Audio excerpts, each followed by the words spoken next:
Welcome back. Today's question is, in today's world where there seems to be an overflow of information, is clickbaiting justified? It's a fun question. I think we need to begin by defining what clickbaiting means for the purpose of the conversation. When we think about clickbait, some people might be thinking about anything that attracts attention to an article, video, or some other piece of online content. So any title that's eye-catching or image, whatever it is. But yet, bait has a negative sense. When we think about bait, it's a lure or it's a decoy or it's something that gets an animal or a human being to go to something and to get their attention, but actually there's a false pretense there. And there is an over-promising and under-delivering. So we can think about bait in terms of bait on a hook or a decoy of an animal. These things are designed to attract the attention of animals. And then when they get them, they realize they've been sorely misled. In the same way, when you're going online, people are hunting for your attention, and you'll have these clickbait articles and other things like that that present something that seems to be of interest. And then you click through and no, it's not at all. The other thing to bear in mind here is when we think about that, those areas in which clickbait tries to get people's attention, they're generally vices. So it tends to be gossip and our involvement in other people's affairs and interest in the things that are going on with them, envy, these sorts of things, lust and pride, anger, all these sorts of things are caught up in clickbait. So there's something that's going to outrage you, or there's something that's going to titillate you, or there's something that's going to give you some juicy piece of gossip. Whatever it is, clickbait is usually not appealing to the best parts of ourselves. Very, very rarely is it doing that. Even the upbeat stuff is often just about feeding our sense of distractedness. And so we're distracted and we're just going around on the internet and we've not really got any single place that we're trying to go. We're feeling quite aimless, and there's something that, oh, here's an upbeat article that will distract me for a short period of time, and you'll forget it within 5 minutes. But the important thing is you've got your attention for a few moments, you've clicked through. And so much of this is about a dysfunctional funding model, the idea of depending upon advertising. And the more that you depend upon advertising in that sort of way, the more that you're actually going to try and attract people's attention on false pretenses. You're going to constantly divert people's attention. So there are some websites when you're reading people's articles, and non-stop there are these ads breaking up the text. I think, I come here to read your material, and yet you're constantly distracting me from that material. Do you expect me to click through and go to this site when I'm actually trying to read the complete article? It's not actually serving the process of my reading. Now, it's difficult for writers to fund their work. I know this firsthand. It is really difficult. It's one of the reasons why I don't blog so much nowadays. I don't have the time, and it's just I can't afford to do it. When you think about the cost of the time and the all the other funding things, funding a website, you need to find a funding model that works if you're going to do it, and you're going to have to depend upon it for some degree of income.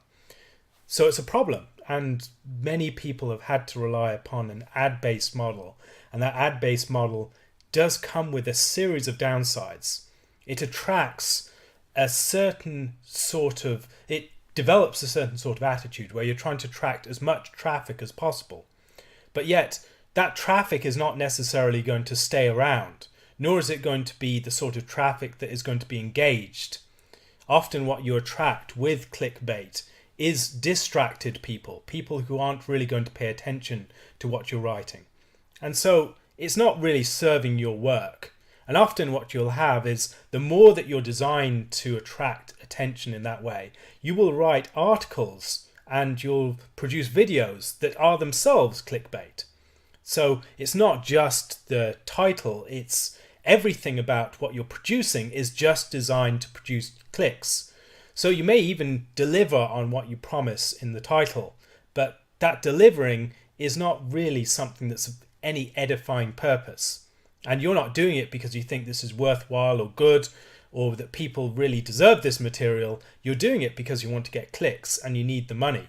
And the whole funding model encourages that sort of thing. And that, I think, counts as clickbait too, even if there isn't a false pretense. If the article is purely designed to attract clicks, and there is a lot of material online, so much of the hot takes, and you see this increasingly in even some formerly respectable newspapers and magazines, a lot of their output now is merely designed to attract clicks.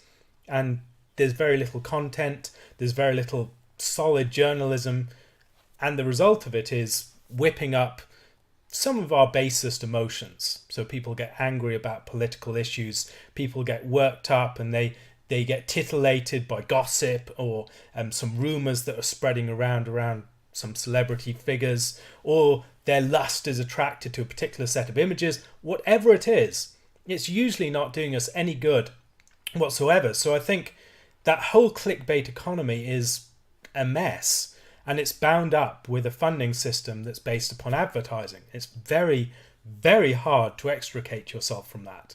And I've seen on my own blog that there are things that will attract people's attention and get huge amount of attention for a short period of time. And it tends to be things that are associated with outrage, some current dispute or argument, whatever it is. Something that whips up people's attention, it whips up people's emotions, and then that gets their attention. But usually that material is not the most worthwhile. There are times when I've produced things that have been really substantial articles that have received a lot of attention, and that is really what I'm looking for. But when I'm writing something that's just causing, getting people angry, I'm not really interested in that spreading that widely. But yet, when you're talking in that context of clickbait, when you're talking in a context where there isn't a set commitment to any outlets or anything like that, and your work is just spreading through social media, it feels like speaking into a microphone. I've described it like this before, microphone where people are fiddling with the volume switch. So as soon as you say something controversial or titillating or something that whips people up in some way, your volume switch will be turned right up. And so there's an incentive built into that. If you want to develop your audience, if you want to get in more income, then you just constantly engage in that sort of clickbait. There are some people who have an established audience who constantly engage in clickbait, but it's not, everyone knows that it's clickbait. And that sort of thing can be a joke. It's not, the content itself may have worthy character, but it may just be presented in a way that's trying to attract people as they walk past, that's eye-catching. And there may be occasions when that's justified. But the whole model is not an ideal one. I think what we've lost particularly is commitment to specific sources over longer periods of time. So if you're depending upon your news, for instance, from Facebook links, it's a very poor delivery system, because what you'll get those articles that attract people's outrage, that attract their sort of very upbeat, positive feelings. You'll get some things that people are titillated by, or rumours and gossip and things like that. But there will be a focus upon certain types of material, and other stuff will be left out. So subscribe to a newspaper or magazine. Use RSS feeds. This is really important. If you want to have a healthy online system, then you need to commit yourself to particular sources and listen to a particular conversation and set of voices over time.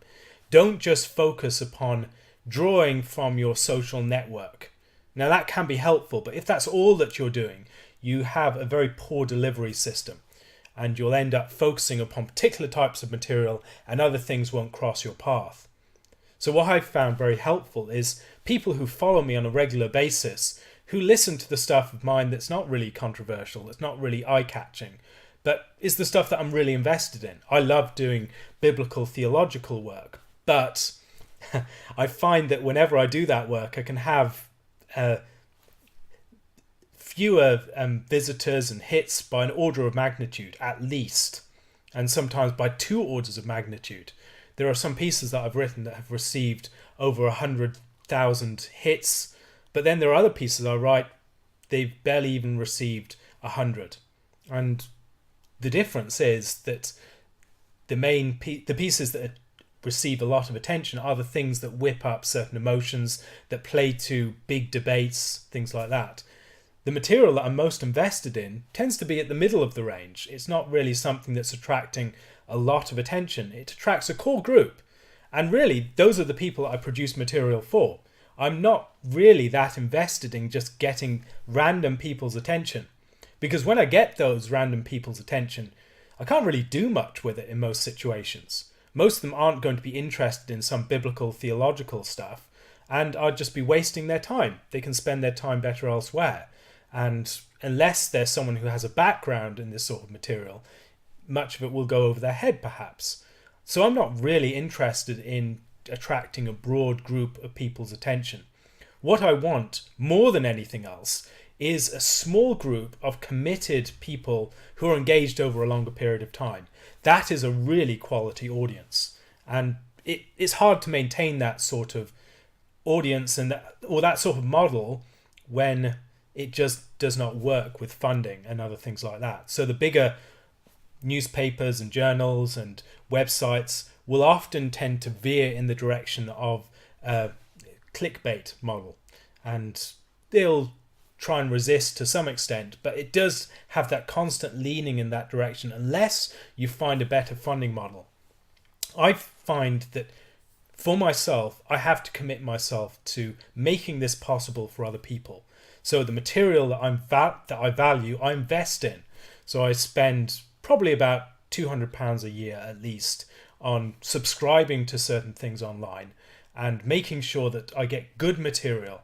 Then I use an RSS feed aggregator. I use Feedly generally. And that way I'm listening to certain voices over a period of time consistently. So I hear what someone's saying every week or so, every time they put out a post or an article. I'm reading what they're saying, so I have a sense of their more general output and not just of the things that will attract the most attention. So generally, try and break out of that clickbait model. So on the one hand, if you're a content producer, try and focus on developing a model that will enable you to speak consistently and with clarity to a smaller group of people who are really paying attention.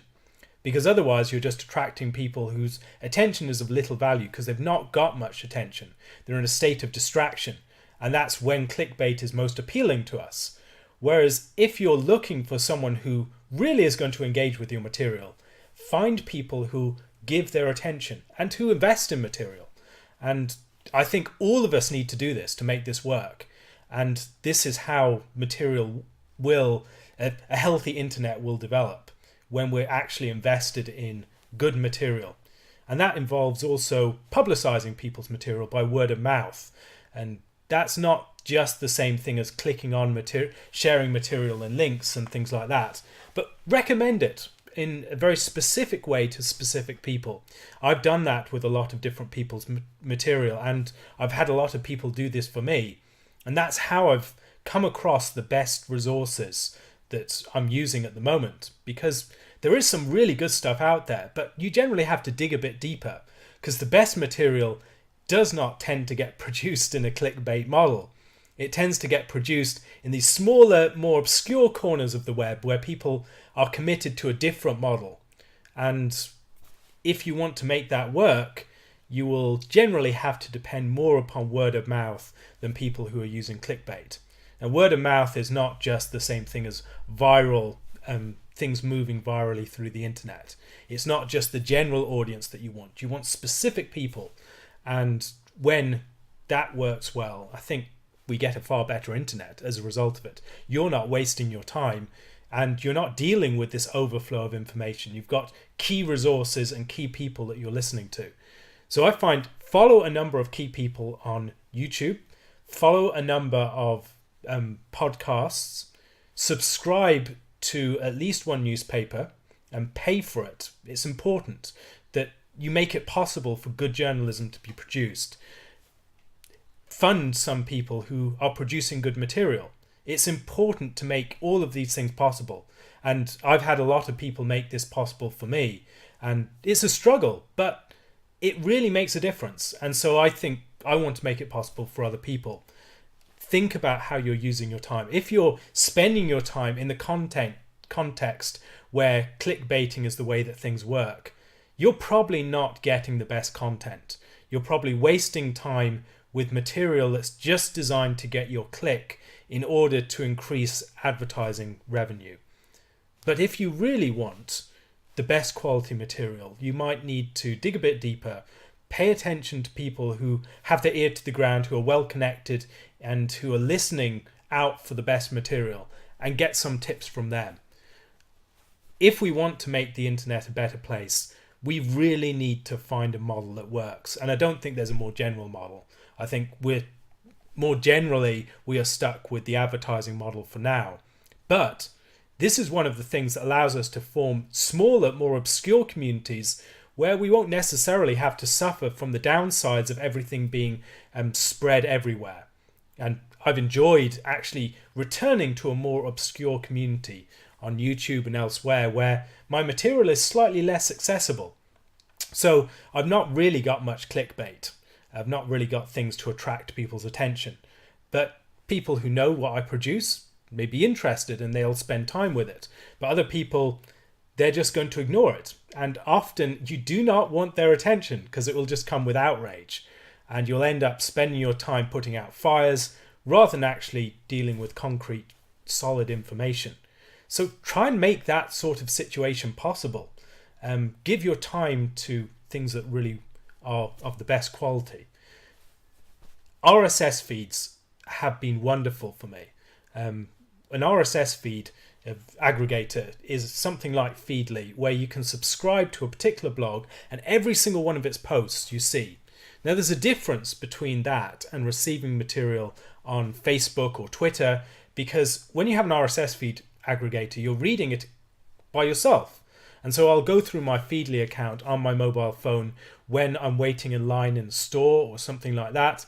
It is something that can help me to make the most of that time. And it also means that I really get to know certain thoughtful voices. And I'm not just depending upon whatever distracts my attention for a short period of time. And the people that you'll find online sharing the most viral material, that material has generally little of value to it. And it whips up more material because someone gets outraged about something that someone said that's gone viral, and then it builds up this hot air around things that have very little substance. So spend your time in things that really have substance. And that will also mean spending less time on the internet. There are great books out there, and we need more people on the internet to actually direct our attention to those things outside of the internet. Read some good old books. Read the new material that's been released on various subjects. But maybe you should be spending less of your time online in a context where you're just engaged with clickbait. Think about the amount of time you could spend, for instance, listening to the Bible, as I discussed yesterday, or reading some book. Use Audible. Use something that enables you to make the most of those periods of time that might not be of use for other purposes. Subscribe to Feedly, so you're spending more time reading in solitude and reading consistently. Subscribe to newspapers and read them consistently and get to know particular authors and writers and their particular editorial vantage point, these sorts of things. That's what I found most helpful. But if we're going to make this possible, we have to invest in the sort of internet that we want to have for ourselves. And that, I think, particularly within my context, involves invest in the best Christian material that's out there. I think there are some really good people producing material. I think, for instance, of The Bible is Art, a YouTube channel. That needs more attention. And there's great material being produced there. Go over there, take a look, and consider supporting him on Patreon. It's something that is a fledgling work and could really become something valuable. But we need to make this possible because those sorts of things will die unless we invest in them. So water those plants, make them possible to grow, and build the internet that we wish we could have, that is not just an internet of clickbaiting. Now, there are times when you will need to attract people's attention and make things more attractive. Certainly, I could do a lot more on that front. Occasionally, I'll give something a title that attracts some people's attention. But what I'm wanting more than anything else is to attract the right sort of attention. So, for instance, a clickbaity title, not a clickbaity title, but a title designed to attract people's attention that I used a couple of weeks ago was something like Jonah's Ark. It's playing on the word Joan of Arc, but it's also trying to get people's attention by asking an interesting question. It's attracting people's curiosity, but it's not just a curiosity that I'm going to disappoint them on. I want them to think about, how could we say that Jonah has an ark, and what might that ark be? And I answer that question, so I don't think that is clickbait in the negative sense. But it's the sort of thing that I could probably do a lot more of, and I could have more attractive images for my videos so you wouldn't just have to look at my face all the time. And I do change my shirt most days, but that's about it. It's not really a very interesting thing to look at. If you want something to attract people's attention, that's not a bad thing. And so in that sense, clickbait is not unjustified. But if we want a better internet, we should probably engage less in clickbait, and we should probably avoid the context where clickbait is the means by which things are spread. Thank you very much for listening. Lord willing, you're having a good day. If you would like to ask me any question, please do so on my Curious Cat account. And if you would like to support this and other videos and podcasts like it, please do so using my Patreon or my PayPal account. God bless, and thank you for listening.